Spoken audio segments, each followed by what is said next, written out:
Speaker. Sue Moroney. Thank you, Mr. Speaker. I too look forward to having a change of government that will actually do something innovative in this space and will actually commit to improving the uptake of electric vehicles in New Zealand so that we can honour the commitments that our government has given, that this side of the House fully intends to honour properly, about reducing pollution and reducing greenhouse gases, reducing carbon emissions. Because, Mr. Speaker, sadly this bill is not the thing that will actually address those very important issues. It is the most woefully inadequate piece of window dressing I have seen for quite some time, and that's saying something because that government is fond of bringing window dressing pieces of legislation before this House all of the time. It is, in fact, we know that the Minister of Transport specialises in the photo opportunity with the electric vehicle, and this is really the legislative version of the photo opportunity with an electric vehicle, because it purports to do something and then doesn't actually do it. Now, we know that this government has a woefully inadequate target for having 64,000 electric vehicles in the New Zealand fleet by 2021. They call that ambitious.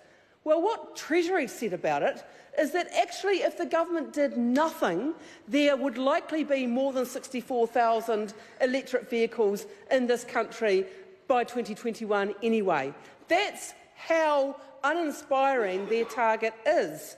It's only 2% of the vehicle fleet by 2021.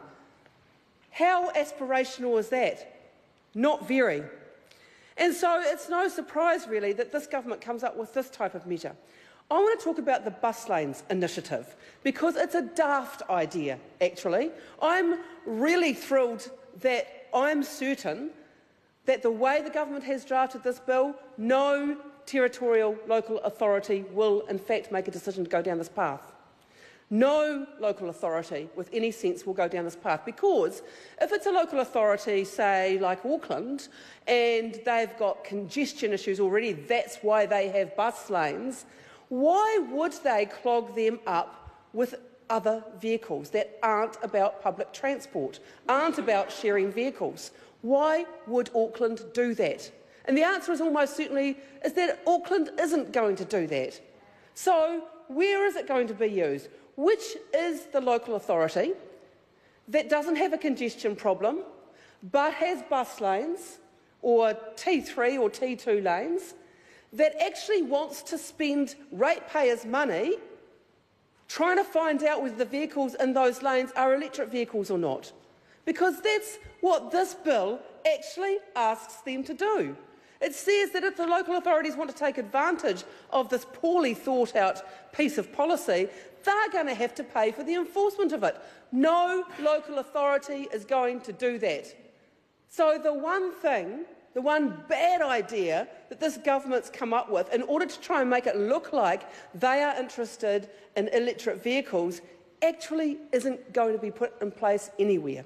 And that's the reason why Labor is prepared to support this legislation, because while it doesn't do anything, I think Tracy Martin's right, it doesn't do any harm. It could have done harm with that particular proposal, but I know, and I think everyone in this House knows, that no local authority is actually going to implement it because it's been drafted so poorly.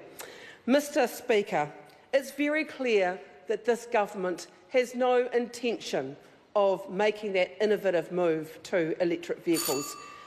How do we know this? Well, we know this because between April and December 2016, so government makes this grand announcement about its new policy to increase electric vehicles in April. By December 2016, out of 2,039 vehicles purchased by that government's own procurement panel, how many of them were electric vehicles? How many?